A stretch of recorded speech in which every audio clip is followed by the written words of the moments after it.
Well, we're back from the chamber. That was a little brief exchange, PMQs, between the Prime Minister and the Leader of the Opposition, Kemi Badenoch. She very much went on sort of leaks about the budget ahead of the budget and investigations and all of that. But meanwhile, just moments before we hit the top of the hour, the Office for Budget Responsibility, which basically provides all the sort of the backdrop, the mathematics, the graphs, all the detail of like what the actual state of government finances are, how much is being borrowed, how much is being raised in tax, what's changed, what the state of the nation is. That document, normally published when the Chancellor of the Exchequer sits down at the end of their speech, they published it in error.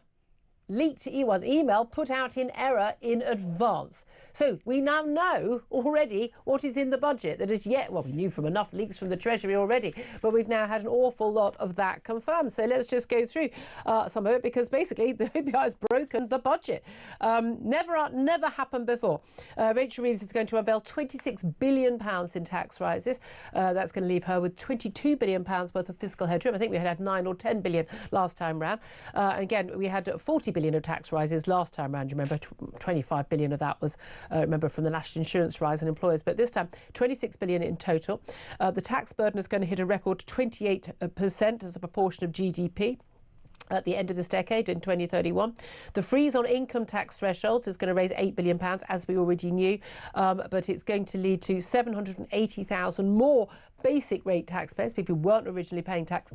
We're going to be dragged into paying 20% tax, and 920,000 more people who were paying just 20% tax of their income.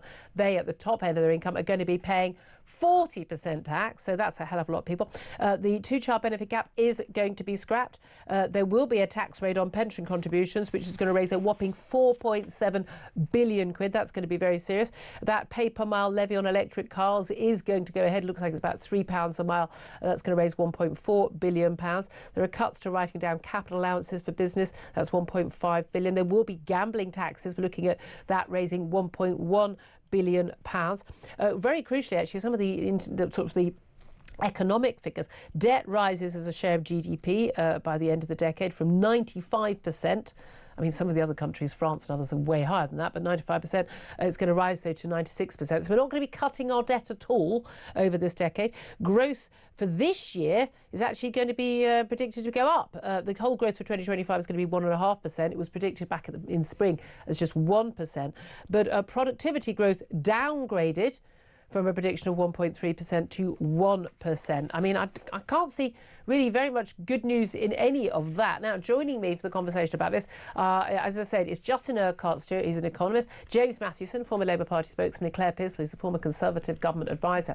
Before we talk about PMQs briefly, because we've got the budget coming up, which we've kind of already heard about, Justin, just first of all, this is unprecedented for this email to go out early, giving basically, well, these are the numbers, so you can work out backwards what the numbers actually are that the Chancellor is going to announce in about half an hour's time. Well, the Speaker's going to go apoplectic. He actually warned this morning and said, I'm fed up with everybody actually leaking this beforehand. Yep. You tell the Commons first. Yep. That's what you're supposed to do. That's why we have Parliament. Yep. You don't actually do that, and let alone actually release the I mean, they've recalled the email by all accounts. It was an accident. But, I mean, we've had leaks and leaks and leaks, quite deliberate leaks from the Treasury about various things as well.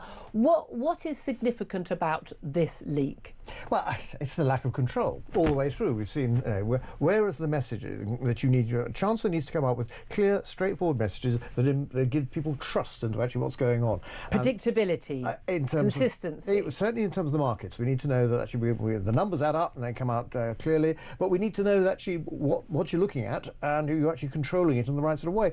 Over the past 3 months, we've just had this trickle of stuff coming out. Now, they all kite fly, different ideas in our time, but not to the extent where we even have an early morning press conference from the Chancellor to actually tell us big hint, national the income tax is going up. Oh, no, it's not 24 hours later. This is just looks as though they're not in control. That just means... That's because they're not. Oh, not. And who does that affect? Not just people in the bond market, but also a key element to our economy, and we've always been very good in the past, foreign direct investment. We were one of the largest, in fact, we were the largest country in Europe to actually get foreign direct investment. They think we're worth investing in. Absolutely. Got the skills, got the know-how. And if you're seen actually to be not quite as safe as before, actually, I could do that somewhere else. Does impact And that impacts jobs, doesn't it? Claire Pissell, I mean, look, you've worked in the Commons, you've worked, a long time, you've worked in government as a Home Office Special Advisor. I mean, this OBR leak, I mean, again, not people go, well, what do they do? What difference does it matter? But I mean, the fact that tax thresholds are going to be extended by 3 years, not just 2 as we expected, that's another really big hit. And we're finding all of this out before the Chancellor's even stood up in the chamber to announce that she's doing it. Do you know what? I'm just looking at her now. Oh, God, she's going to cry again. She's going to sodding cry again. She's looking absolutely furious. And quite rightly, but even so, you might be furious at this. The OBR and the rest of the financial markets are also furious at the amount of leaks that have gone on. Because it is very, very important that information comes out at one time to everybody. Absolutely, and especially when you start to look at the impact it's having on the markets right now, before she's even spoken. They've looked at the OBR, you've got gilt yields which are dipping dramatically, and from what I understand, that generally means that the city doesn't have an awful lot of confidence in the ability of a government to manage the finances. Okay, very quickly, Justin. All right, just on the back of this, you'll see, we can't see it yet, the hedge fund trading will be on the back of this. And so, yes, is it actually, will it be causing problems? The answer is yes, it will, because you've taken a financially important information and leaked it unofficially. That is going against every single control that you want to put in place. Absolutely. Well, look, let's get to James Mathewson. He's a former Labour Party spokesman. You hold no candle, I think it's safe to say, James, for either Keir Starmer or Rachel Reeves. But just first of all on the OBR, before we go to PMQs, what do you make of this, well, I mean, utter omni-shambles of a budget? All the leaks we've had before, that was what the Kemi Badenoch was asking about, the Prime Minister and PMQs, but also the fact that we've just had the OBR accidentally basically give away the entire budget half an hour early.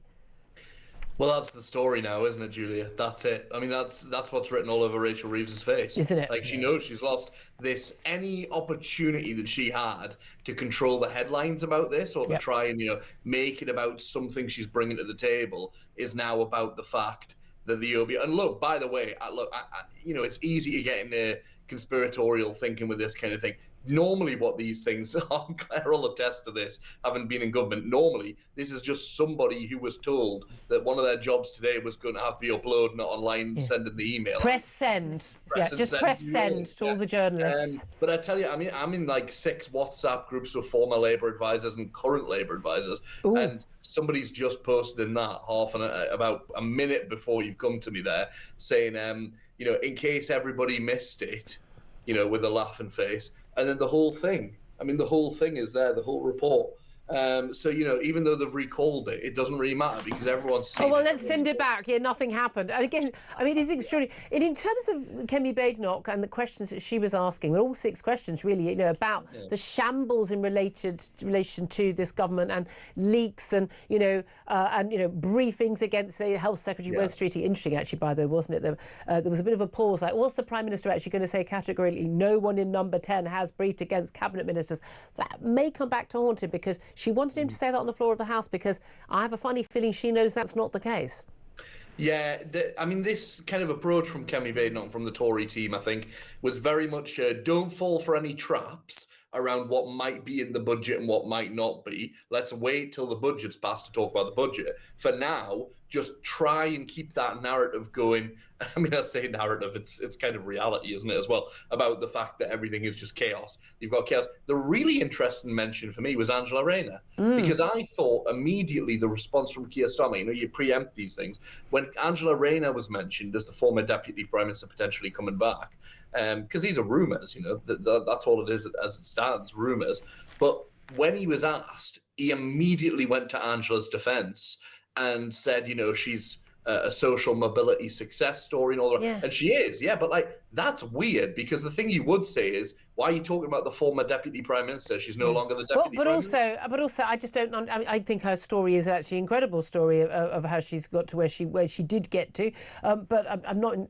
But it's not to do with Keir Starmer. It's not a reason to reappoint her, though, is it? Claire Pissell, just what did you make of in terms of what the Prime Minister had to say regarding the briefings against Wes Streeting, defending his own officials? We know there have been Wes Streeting had a full shouty rant row with Morgan McSweeney, the Prime Minister's director of, Chief of Staff, over this. He's accused him directly. Come on, everyone knows what's happened. You know what happens on the floor of the House. He said on the floor of the House that didn't happen. I mean, you're not allowed to lie on the floor of the House, but can he have plausible deniability? No, I don't think he can. I think the problem is we've seen this before when Boris Johnson was there and you had the Labour Party putting these elephant traps out for government ministers at the time, and equally they said things which then absolutely held up because they said it on the floor of the House. And Keir Starmer has just walked into a massive trap. Kemi Badenoch would not have said that unless she knew that he was going to be withholding some information. Yeah, absolutely. Can I come back to you, Justin Urquhart-Stewart? Because it should be at 12:30, but realistically it's going to be about 12:40. We're going to have the Chancellor of the Exchequer standing up. She's sitting by the Prime Minister right now during PMQs, and she's going to be delivering her second budget. I think we all can safely say her last budget. It's got a lot of bad news. We knew that already from their own leaks and just from where the financial markets are and where we are, GDP and everything else. But here's the thing. Is she going to acknowledge? She's clearly aware at this moment that her entire budget is currently out there. It is absolutely crucial. I mean, if you're going to pull your rabbit from the hat, it doesn't look like there is one, by the way. Oh, and some good news, everybody. Get backbenchers cheering. Or everything's pretty much been leaked already by her office, by her department.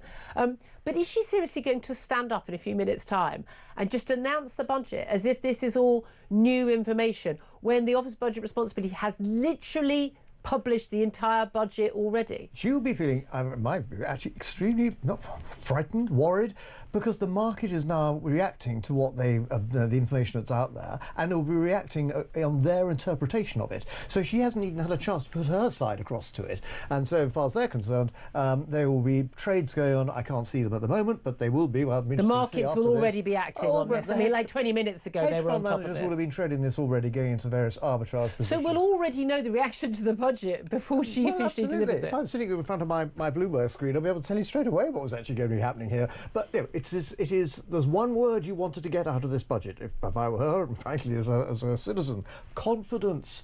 Confidence that actually the economy may be slow, but it's actually going to grow eventually. Yeah. And I'm afraid, from just with this one thing alone, blown that straight away. Yeah, exactly. It is, as the very brilliant Christian Calgary of the Express has pointed out on social media. If you look back a year ago, at least George Osborne actually managed to deliver his 2012 budget and get to the end of it and sit down and people cheering before it was just declared an omni-shambles with a pasty tax and the like.